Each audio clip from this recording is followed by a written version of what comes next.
Hey, welcome to day one. What you saw me playing is where we're headed today. We're going to create one idea using a chord tone and shaping a bass groove. Okay, first we're going to pick a tempo. So I've got a tempo set already for 127 BPM. So next we need to pick a scale. So I'm just going to go with G minor, and I'm going to start with an arpeggio. So I'm going to enter a pattern here at a step. Let's start with G, 16th note, and let's create another step. A sharp is B flat, but the note really technically is B flat. And we'll bring in a third step and we will do D. And this is what it sounds like. Let's add some reverb. Add a little bit of delay. Okay, cool. All right, so let's move on. Let's go to the bass. So I'm going to do the same thing. I'm going to build a pattern, build a step, 16th note on the bass. And let's drop you down to G. All right, there's a basic 16th note running pattern. This is our starting point. We've got a 16th note pattern going in the bass. We've got one going in the arpeggio, but I don't want both. I want to put a groove to the bass and get this to where we can kind of bob our heads, maybe dance a little bit to it. So the process in creating a groove, it just comes down to three things. We're going to play around with the note length, we're going to play around with the gate length, and we're going to play around with adding a rest or two. So let's get going. So let's bring the bass back in. And I'm going to create an 8-step sequence. And this is really only because I really want the bass to tie into the 4 on the floor kick. So we'll just keep it at 8 steps and we'll make it simple. So let's see what happens if we just add and double the note length here, bring it up to 2, which is an 8th note, and see what that sounds like. And let's bring some drums in. Okay, not the most exciting thing, but we'll get there. So let's go to step 3, and I'm going to put an 8th note there. And we're going to go to step 5, I'm going to put an 8th note there as well. Whenever you lengthen the step, so go from 16th to an 8th, you're probably increasing the actual step count. So I'm going to just give a quick count and see where we're at here. So I've got 1, 2, 3, 4, 5, 6, 7, 8, 9, 10. So I've got 10 steps now. So I'm going to delete 2. So let's bring this bass back in. All right, I'm going to bring the drums back in for some reference.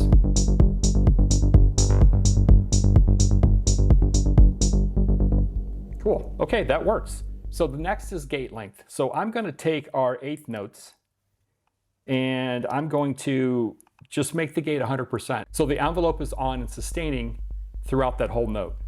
Let's go to step 5 and do it there too. See what that does. Excuse me. So what I'm going to do is I'm going to crank the sustain on the envelope just so we can hear the effect of what I've just done, and I'll bring the bass back in. You can kind of hear that note. Let's go back to what it was before and after. So I'm going to shorten the sustains back up a little bit. Now let's hear it in all of its splendor. Bring the drums back in.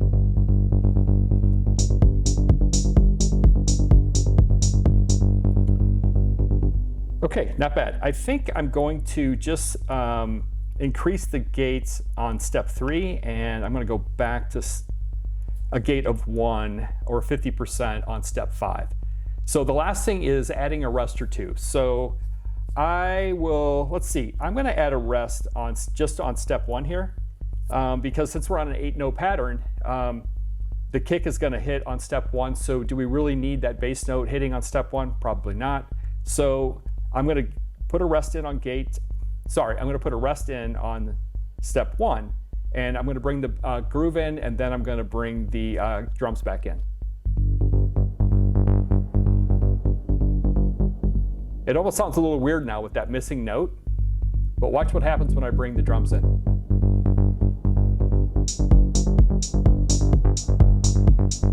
I'm going to bring the arpeggio back in.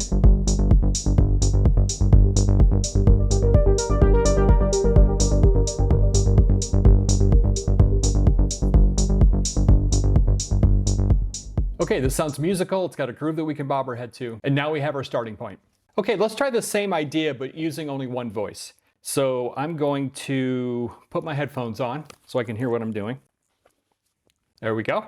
So what I'm going to do is I'm going to add a chord tone to one or two of the steps, play around with either B flat or D, see what sounds best, and to give us that kind of lead, something in a higher octave that we can do. We probably won't be able to pull off an arpeggio and the bass with only one voice, but that's fine.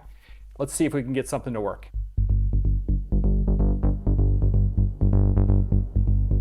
I'm going to take the rest out, and let's go to, yeah, I'm going to shorten up all of the gate lengths, and let's pick a step. So let's try step 5. So I'm going to knock this up. Let's go 2 octaves.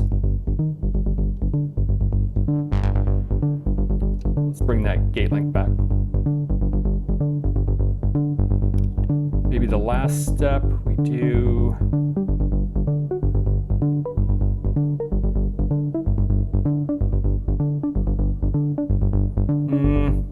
Not really digging that.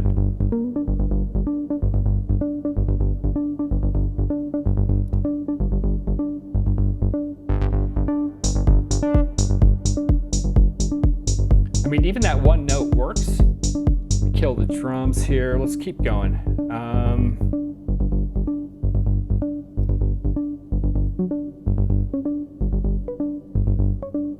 You know what? Let's try this. Let's see what this sounds like.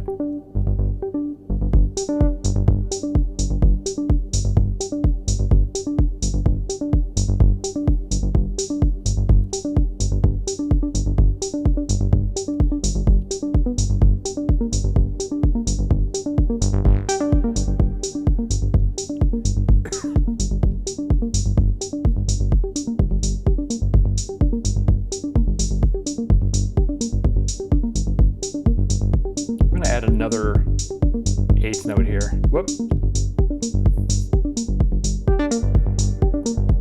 Let's do a quick reset. Not sure I'm digging that, but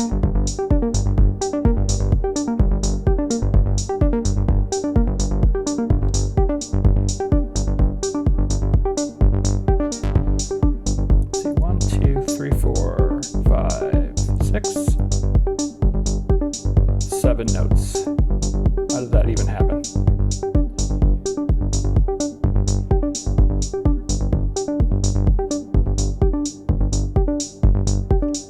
One, 2, 3, 4, 5, 6, 7, 8. Okay. Let's add the gate length here.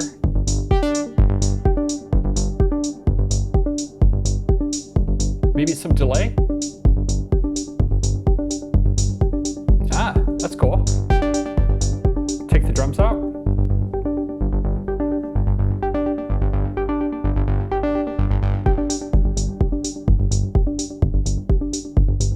Okay, I think that could work.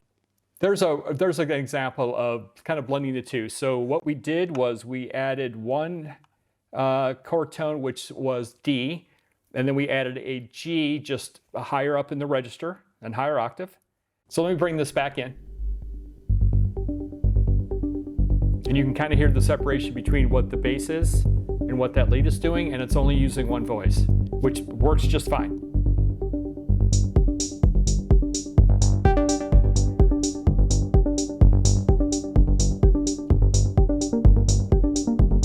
Add that 3rd note if we wanted to.